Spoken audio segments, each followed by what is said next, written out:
Hey, how's it going, Duty Sulfurs? So today, as a follow-up to my previous video and also by popular demand, I'm going to show you how you can wet sand and polish your car in order to get rid of orange peel. Now, before we go any further, and as always, if you see any tools or products used in this video that pique your interest, I'm going to put links to where you can buy them for cheap online down below in the description box, so don't be afraid to click on them and check them out. So in my previous video, I showed you how you can repaint the hood of this F-150 due to damaged paint. I showed you how you can sand down and fix the damaged area, then apply primer over that area and then sand that down. After that, I showed you how you can apply base coat to that area and then blend it into the rest of the panel. And at the end, I showed you how you can apply clear coat to the entire panel. And all of this was done using nothing but rattle cans. Now, as far as what is exactly orange peel, well, orange peel is when the texture of your clear coat looks like an orange peel like we got here. Now, as far as how long you should wait after spraying clear coat before you can wet sand and polish it, well, that's going to depend what type of clear coat you're spraying. If you're spraying a decent quality 2K clear coat using a high volume, low pressure spray gun, then you can usually get away with waiting only 48 to 72 hours for the clear coat to cure before you can start wet sanding and polishing it. However, we sprayed 2K clear coat out of these cans. Now, given that this is also a 2K clear coat, I was going to polish this car after 3 days, but the clear coat on this car was still soft and it hadn't cured enough in order for us to be able to safely polish it. In fact, do you see these sanding marks here? These were not made by sanding paper.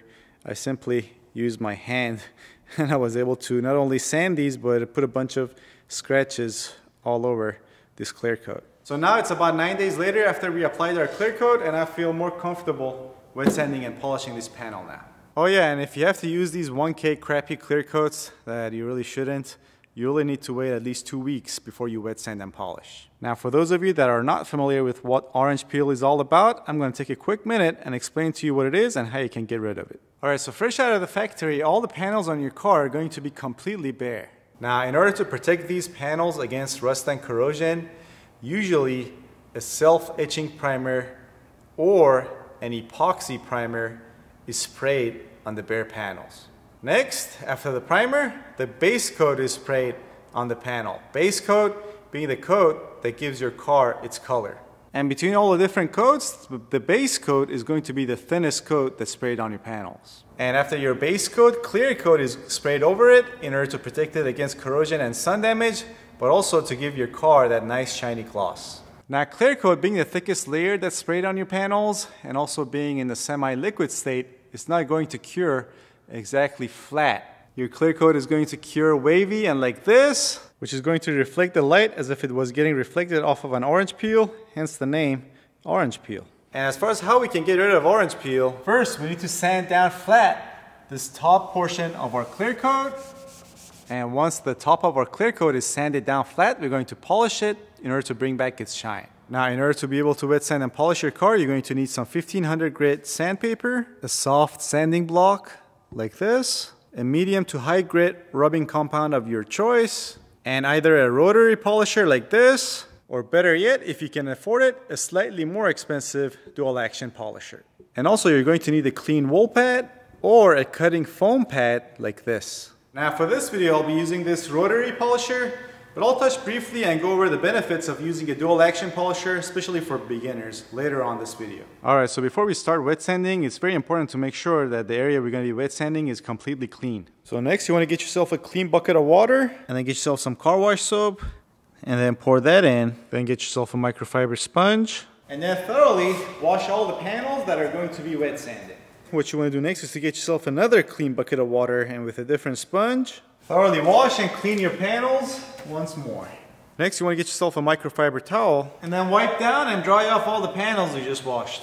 Alright, so what we just did, basically cleaned the surface of our panels of loose dirt and debris. Now, if you were only going to wet sand our hood, this is all you would need to do. This is, again, newly painted, obviously, so therefore it's very clean. But we're also going to wet sand and polish the adjacent panels to our hood so that our newly painted hood doesn't stand out too much on our car.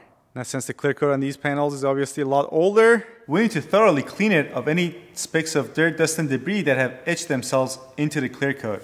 And you can tell they're there because the sound of my hand rubbing against this paint is different than when I rub my hand against the newly painted panel. So in order to get rid of that, you want to get yourself a clay bar and then knead it with your fingers and flatten it out like this. You can also flatten it out using the palm of your hands as well. The idea is to get it to a shape that looks like this. Then grab the detailing spray that hopefully came with your clay bar and spray it on the panels that are going to get clay barred. You can also spray some on the clay bar itself. And then simply go to town. And you'll know when you've cleaned an area because when you start off, see, it's kind of coarse and you can hear it. But after a while and after you clean it up, you don't hear the dirt being picked up by the clay bar because it's already gone. And here's a close look at all the crap that this clay bar was able to get off this panel. So once again, we'll grab our bucket of water and wash down our panel. You guys see a trend here? And then get yourself another microfiber towel. Then dry off your panel that you just clay barred. There we go. It's not smooth as a baby's butt. And the final step before we start wet sanding is to get yourself some 1 inch or 3/4 of an inch tape and tape up all the edges on your panels so you don't accidentally sand over them. Also, if you have very sharp body lines on the hood itself, it's a very good idea to tape them up as well. Now the shape of this hood right here does not really constitute a sharp body line, but you want to be very careful right at the corners. Because when you're wet sanding, if you go over these lines like this, you can quickly burn through them and damage your clear coat. Same thing can happen around the edges. But even a bigger danger is when you start buffing, especially with a rotary buffer. You know, if you're not careful, you go over these edges, you can quickly burn through the clear coat and ruin your newly painted panel. Here we go.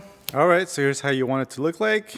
I'm also going to split this panel down the middle so we have a good before and after shot as well. So next we'll grab our soft sanding block and wrap our 1500 grit sanding paper around it.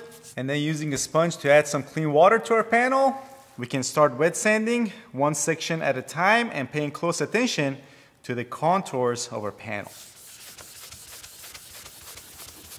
So for example right here, you don't want to wet sand like this. You want to keep your sanding block flat.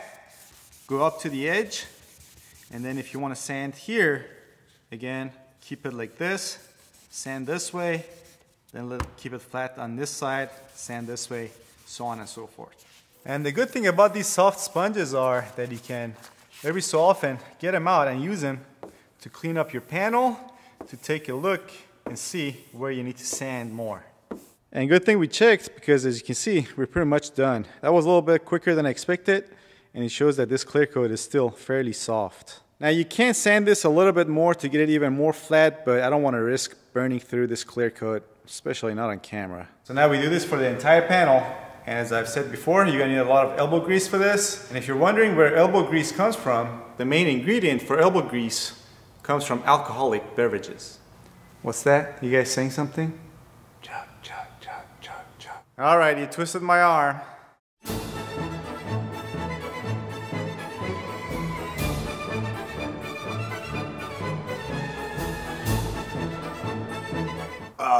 Brain freeze. Ugh. All right, let's do this. See, this is 100% elbow grease right here. Alrighty, 30 minutes later, here's what we have. As we talked earlier, I was careful not to sand down too much around the contours of the hood. And on the adjacent panels, I decided to sand down only halfway. This way, it blends into the rest of the panel. Because if you sand down the entire adjacent panel, then that's going to stand out from its adjacent panel. So next, we're going to start polishing. Alright, I should have washed this wool pad earlier, but since I haven't, I'm going to try to clean it with this screwdriver. You basically grab the polisher like this, and then after you start it, you make sure you put the screwdriver and run it across the wool pad on the side that's going away from you, like this. Because if you put it on the side that's turning towards you, it's going to grab it out of your hand and probably jam it right into your eye. Alright, similar to sanding, we're going to do this one section at a time. So we get our rubbing compound and apply it to one section in form of an S. Then we'll spread that around with our wool pad and then start from a low speed. Spread it even more around, and then we'll pick up some speed and rub it.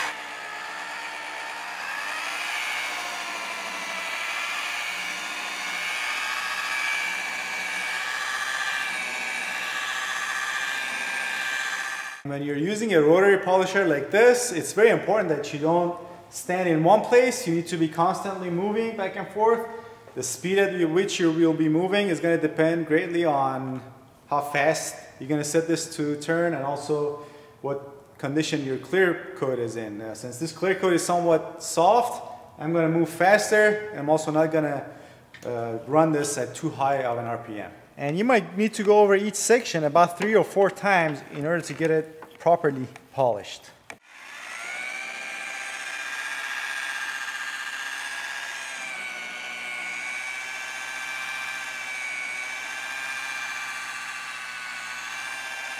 So here's how this area looks like after our second run. But this area is still going to need another 1 or 2 passes to look good. Plus, the rest of the panel obviously needs to be polished as well. So that's what I'm going to do next.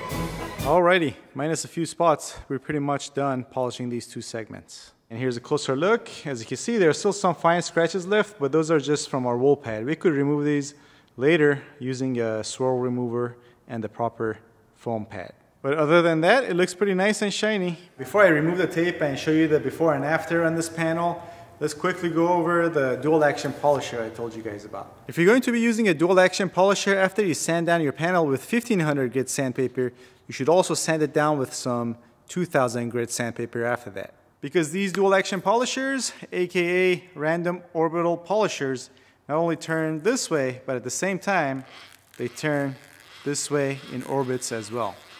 As a result, when you use one of these, you don't create a whole lot of friction and heat, and it's harder to polish 1500 grit sand scratches. You would need to spend a whole lot more time polishing using one of these, doing the same job a rotary polisher would do. Also, if you want to make your polishing job easier, after 2000 grit, you can also follow that with 3000 grit sandpaper.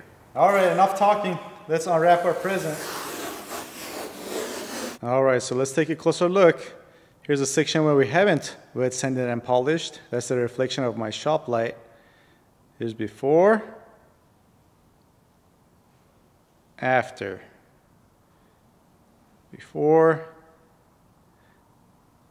and after. Again, from this angle, here's a reflection of the light. Here's where we polished. And here's where we haven't polished. Here's where we polished. Not polished. This will be good. Try to see whether you can read the letters on this bottle. Here's before, after. A lot more clearer now.